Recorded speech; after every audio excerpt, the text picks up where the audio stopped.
tired of wasting hours on bank reconciliations, whether you're balancing personal accounts, your organization's bank statements, or matching transactions across systems? Manual reconciliations can be a tedious drain on your time, but they don't have to be. Discover proven shortcuts to spot errors faster, streamline your workflow, and eliminate common reconciliation headaches. These expert tips are perfect for accountants, financial controllers, bookkeepers, and accounts payable professionals, and you personally looking to balance your own checkbook and looking to boost efficiency. Stay tuned for the strategies that transform reconciliation from frustrating to fast. And we've included some bonus reconciliation tips along the way. Tactic number one, I call this the short and inspect method. Okay, and by inspect I mean you're looking at the data. Get started by looking for obvious errors, not the hard to find ones. How? Begin by sorting both data sets by date, amount, or vendor name, whichever makes the most sense for your reconciliation. You might, by the way, also do a double sort if that makes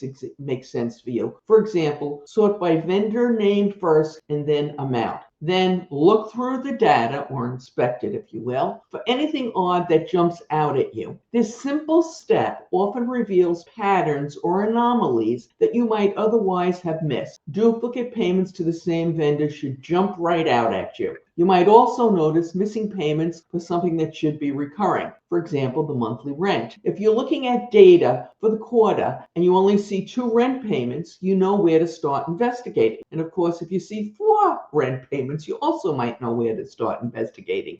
You won't find everything, but you will find some of that obvious stuff. Now, for your bonus tip in this section, don't forget to look at transactions across periods. If you're reconciling across months, sort by date and look for transactions that straddle month end and month beginning. And always check the end of the fiscal year against the beginning of the next fiscal year. That's a notorious place for causing duplicate payments that go undetected. That's why some best practice organizations will do a reconciliation in February, the end of February or March, looking at payments that were made from November through February, specifically looking for duplicates. You'll be surprised at what you might find if you do that. The other time transactions are apt to happen in 2 places and are also difficult to find, by the way, is when there is a change in ERP system. Payments will get made under the old system and then again under the new. That's why it is critical under those circumstances when I know you already have a lot going on, that you do some serious checking to make sure that you haven't paid twice. And you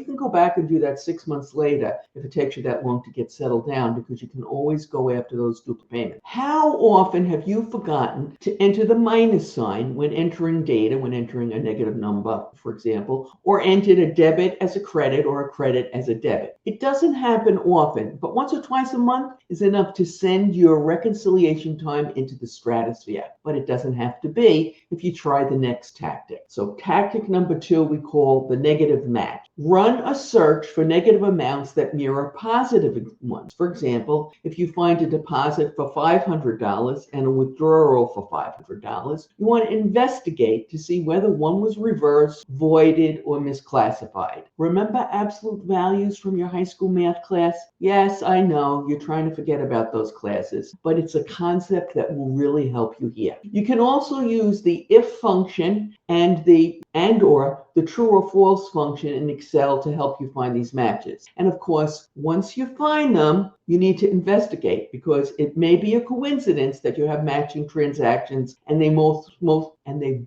may be legitimate. And the bonus tip, it pains me to remind you of this, but it's necessary. If you're working on your company's reconciliations, you need to remember that many suppliers will not automatically return duplicate payment. It's up to you to research and find them and then request either a credit or to use against future payments or a return of the payment, because many of your suppliers won't notify you, and some that actually do, the notification, either a credit memo, for example, gets lost in the shuffle of your organization. Are you enjoying this? Hit the like button and watch it dance. And if you're on mobile and you see that glorious hype button, please give it a tap. It won't interrupt your viewing, but it will make our day and possibly earn you some good karma with the accounting and finance god. Tactic number 3, the date detector. Not that kind of date. You know what kind of date I mean. And again, sort by amount and then review the amounts that are the same. In this case, what you're trying to identify again is duplicates. Compare transaction dates against both data sets. Look for entries that match an amount but might be off by a few days. With far too many suppliers sending multiple copies of the same invoice, it is inevitable that a few will slip through a second time, no matter how good your routines are for weeding out those duplicates. Bonus tip, and this is critical if you have payments being made by more than one group, especially when one of those groups does not update your ERP in a timely manner. If you have folks, be they in accounts payable, treasury, or other areas of accounting, who wait until the end of the week, or worse, the end of the month, to close out purchase orders and receiving documents when they make their payments, the odds skyrocket that you'll have this type of error. It's one of the reasons we make such a big deal about updating records as soon as the transaction occurs, even if it's not as efficient for the person who's doing the updating. Wait until the end of the month and your duplicate payments will skyrocket. So don't do it. Update as you go along. Now, a quick check-in here. Are you subscribed yet? If not, let's fix that. Hit the subscribe button to stay ahead of the curve, sharpen your strategy, and maybe even look smarter at meetings. Your future self will thank you. Tactic number 4, recurring entry review. You want to identify transactions that repeat monthly or weekly. Probably monthly, but you want to review them.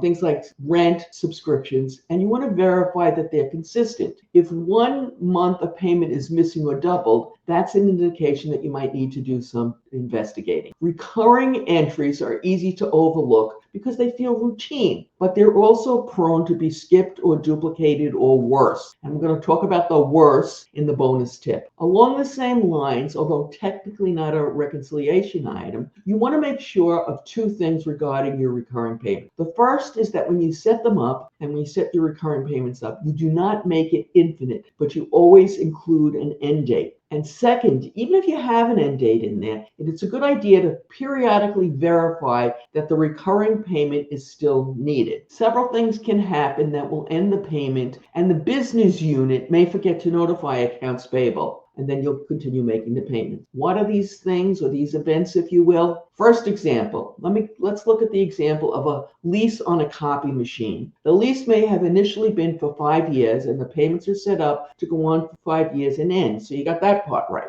But sometime, let's say around year 3, the copy machine company comes out with a brand new spiffy model, and they make a deal with your organization. The organization, your organization, will buy or lease the new model, and they will take the old one back and terminate the payment. Everyone is thrilled with this deal because they want this new spiffy model, and the transaction is made. Only no one informs accounts payable, and the payments on that old machine continue. And guess what? The copy machine company doesn't say anything. And so you continue on ad infinitum. The second common example, and this probably happens more frequently, involves an ongoing subscription for an expensive database that one of your employees needs, say a scientist or an investor or whatever. They need it and they use it. It's of great importance to that individual, but to nobody else. When that employee leaves and no one uses the database and no one informs accounts payable that those payments are no longer needed, the payments will continue. And let me tell you, speaking from personal experience, trying to get those payments back when you finally do discover the problem is next to impossible. The company where you're making the subscription payments to has no sympathy whatsoever for you. By now, you probably realize the value of shortcuts when it comes to reconciliation. Sometimes you're almost there, but you've got one small bit left and you can't figure out where the problem is. We've got you covered. Click on the link that has appeared on your YouTube screen and is in the description for 3 genius ways to speed up your reconciliations. Good luck.